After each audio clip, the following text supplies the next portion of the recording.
Endi tadbirkor do'stimga javobim shuki, agar nikohdan o'tishni faqat moddiy tomonini o'ylaydigan bo'lsangiz, moddiy tomoni juda ham sizga xatarli. Nikohdan o'tish sizga juda ham ko'p muammolarni keltirib chiqaradi. Agarda siz tanlagan insoningiz bilan uzoq muddatli oila qurib yashasangiz, bu albatta yaxshi. Lekin agar siz tanlagan insoningiz yoki ota-onangiz siz uchun tanlagan inson, siz o'ylagan inson bo'lib chiqmasa, sizda nafaqat moddiy muammolar, ajrashish muammolari ham kelib chiqadi. Nega deysizmi? Bugungi kunda O'zbekiston tajribasidan shuni ko'rish mumkinki, sudlar agar taraflar o'rtasida rozilik bo'lmagan hollarda dastlabki ariza kiritilgan, ya'ni nikohdan ajratish to'g'risidagi da'vo ariza kiritilgandan boshlab bir marta rad qilib yuborishi tajriba sifatida ko'p qo'llanmoqda. Ya'ni sud rad qilgan hal qiluvchi qarori ustidan siz keyingi marta nikohdan ajratish bo'yicha sudga 7 oydan keyin murojaat qilishingiz mumkin.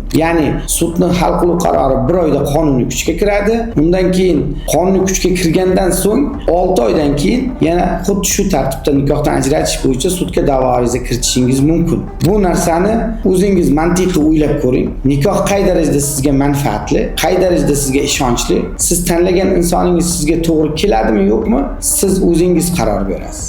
Lekin nikohdan ajratish prosessi o'rtacha hisobda 1 yildan 3 yilgacha davom etishi mumkin.